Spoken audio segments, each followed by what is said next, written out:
Olá, eu sou o Padre Guione Nogueira Ricardo, missionário claretiano, pároco da Paróquia Imaculado Coração de Maria, aqui em Curitiba, e também professor de Teologia no Estúdio Teológico e no curso de Teologia à distância do Claretiano. E hoje venho falar com vocês um pouco da importância da história, especialmente essa história retratada nos museus para a Igreja Católica, e especialmente aqui no caso de Curitiba, para a Paróquia Imaculado Coração de Maria. A nossa fé, a fé cristã, uma fé herdada do povo de Israel, é uma fé que vive da memória. E isto, desde a antiguidade, sempre foi muito forte. A memória daquilo que aconteceu para o povo de Israel, com presença salvífica de Deus, que permitiu que este povo, especialmente nos momentos mais difíceis, pudessem olhar a sua própria história e ver nela a presença salvífica da graça de Deus que sempre o acompanhou. Então, quando nós olhamos, por exemplo, a Sagrada Escritura, o que nós encontramos é justamente a história de um povo retratada em alguns livros, e nessa história permeia a fé, mas também a cultura, a arte e tantas outras situações, circunstâncias contextuais que servem para nós como um olhar para a história e ver como que aquele povo pôde caminhar ao longo da sua história, especialmente à luz da fé. E podemos dizer que a história, a nossa história cristã, é uma história que ela é também salvífica no meio das vicissitudes humanas, no meio daquilo que acontece entre as comunidades humanas. Por isso, nós também, quando celebramos, nós celebramos um memorial. O memorial é fazer memória, uma memória atualizada daquilo que aconteceu em relação à história salvífica, especialmente da parte da encarnação, da morte e ressurreição de Jesus. Por isso a história é muito cara para a fé cristã, porque através dela nós vemos como que Deus agiu na história e através de diversas pessoas, sejam profetas, reis ou pessoas simples, que foram capazes de deixar essa história e perceber o quanto uma história também rica de muitos detalhes, de muitos acontecimentos.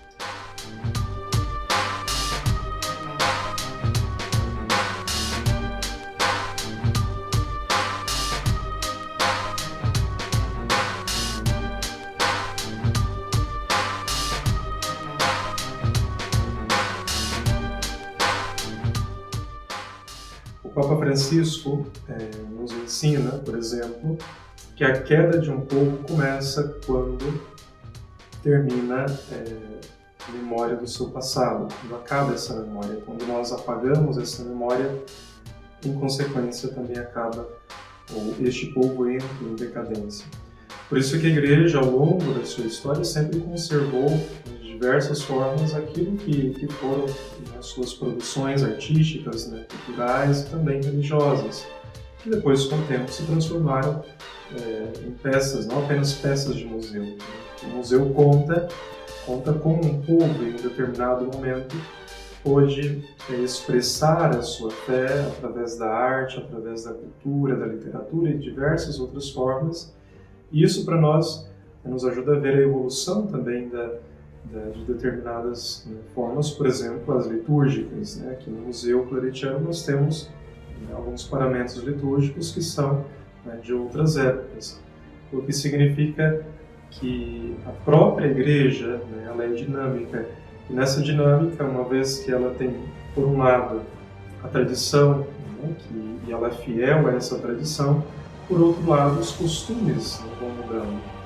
E não é bom que se perca esta linha histórica, este fio da história, que nos ajuda a perceber aquilo que é essencial e aquilo que é relativo. Mas os museus guardam justamente esta preciosidade histórica que, em diversas partes do mundo, também no Brasil, em Curitiba, permitem que nós olhemos a nossa história e vejamos o quanto há uma riqueza de detalhes, mesmo de cosmologia, de formas de entender o mundo, inclusive a própria fé, a própria vida, e isso é retratado através daquilo que hoje se conserva nos museus. Então, olhar para essa história é ver também, né, o que nós somos frutos hoje e, por outro lado, olhar, né, não apenas para o presente, mas para o futuro como, né, algo que nós herdamos do passado. Né? A nossa fé também é fé de herança. Aqui em Curitiba, nós temos o Museu Claretiano, que permite contar um pouco da história tanto dos missionários claretianos, que desde o início do século XX estão aqui na cidade de Curitiba. E contar essa história significa contar que eles são parte da história da cidade de Curitiba. Contar, né, como que a sua presença ela foi também fundamental para que nesta parte da cidade ou em determinados âmbitos os claretianos pudessem também favorecer a cultura, a religiosidade e até mesmo a ciência, como por exemplo duas figuras importantes deste museu, que foram o padre Penalva, um grande músico, e o padre Mouri, que foi um grande cientista, não apenas de relevância para a cidade, mas inclusive para o Brasil inteiro. E para a paróquia Imaculado Coração de Maria, este museu é muito caro. Por quê? Aqui guardam algumas peças que contam a história, né, desde o início da paróquia, desde o início da presença dos missionários claretianos, lá desde 1906. Por exemplo, nós temos aqui dentro do museu aquilo que foi o desenho arquitetônico, né, do que seria a igreja. Então nós temos, né, guardados aqui desde o projeto inicial de como seria a construção da igreja, até, por exemplo, uma das primeiras capelinhas, o movimento das capelinhas, que tem, né, no Brasil uma grande presença, iniciou nesta paróquia, no Paraná, iniciou nesta paróquia e através dessa paróquia se expandiu para várias outras. Então aqui conta, digamos, o início, né, de como que essa expressão da fé popular ela, né, esteve presente desde, né, muitos anos, né, desde muitas décadas, e aqui nós conservamos, digamos, o início, né, a origem da presença das capelinhas aqui não apenas na paróquia, mas em toda Curitiba. E assim várias outras peças que estão aqui presentes, como por exemplo os materiais litúrgicos, né, vestimentas, cálices, antenas, âmbulas, que retratam também o modo de, por exemplo, celebrar, o modo de expressar a fé em determinadas épocas ou determinadas décadas, tem um antes e um depois, né, do que foi o Concílio Vaticano II, que foi um concílio de renovação para a Igreja. Então, digamos que o museu aqui da Claretiano, ele está intimamente ligado à história da paróquia, assim como a história da faculdade, porque ele conserva, né, história, esta história que não é apenas uma história guardada em arquivos, né, em armários, mas é uma história viva. E essa história ela pode ser contada através, né, daquilo que está exposto e daqueles que cuidam para que esta memória ela não se perca. Porque quando nós perdemos a memória, nós perdemos a referência também de quem somos, né, a nossa identidade. E a identidade da nossa paróquia, com certeza, está fortemente ligada a este museu, a esta casa, que conta muito mais do que a história dos claretianos, né? A história de uma comunidade de fé, né, que passou por diversas circunstâncias, né, e aqui se retrata ao menos um pouco daquilo que é o mais importante, né, daquilo que é essencial para esta história.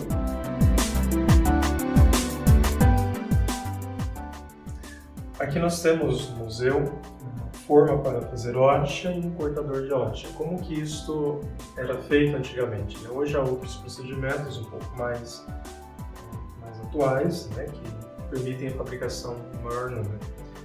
Mas a hóstia, que é o pão, né, que depois na Santa Missa da Igreja Católica é consagrada, nela os cristãos, os católicos, cremos, né, que está a presença de Cristo.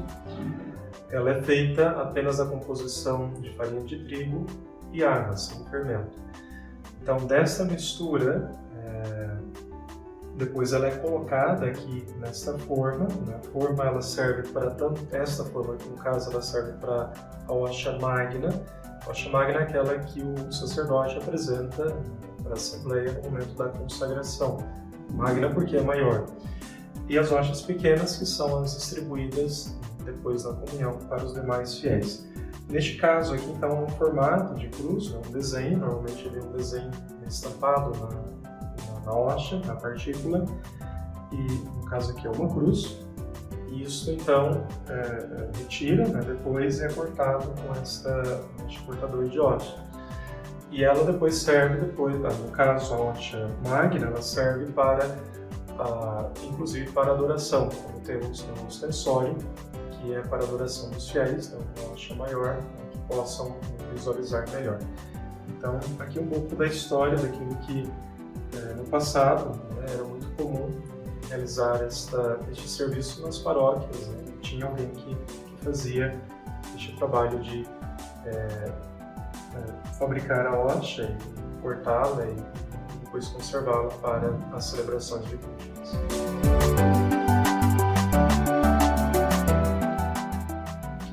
O movimento das capelinhas aqui na Arquidiocese de Curitiba teve a Paróquia Imaculado Coração de Maria como lugar pioneiro dessa tradição que até hoje está presente não apenas na Arquidiocese, mas em várias outras cidades do Brasil. E elas foram fundadas, criadas aqui em Curitiba em 1937 pelos missionários claretianos, que é a visita domiciliar das capelinhas às várias famílias. E isso permitiu também um modo de evangelização dentro da própria arquidiocese, da paróquia da arquidiocese, porque uma vez que as capelinhas vão passando de família a família, também um modo dessas famílias se encontrarem e rezarem com a presença das capelinhas e dentro das capelinhas a imagem de Nossa Senhora.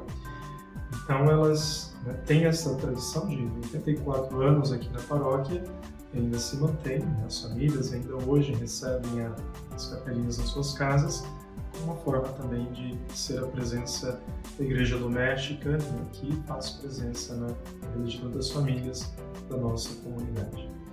Eu convido quem ainda não conhece, de vir aqui no museu, ver um pouco dessa história, pois através dela nós sabemos o quanto muitas pessoas se esforçaram, os missionários claretianos se esforçaram por essa comunidade, pela missão da igreja, e hoje nós que somos continuadores buscamos que isso se realize sendo também fiéis nesta própria história. Então, com uma memória agradecida ao passado, é que nós entramos neste museu com a esperança de para onde nós caminhamos, nós temos, quando olhamos para trás, vemos uma história muito bonita, e aqui está um pouco dessa história contada.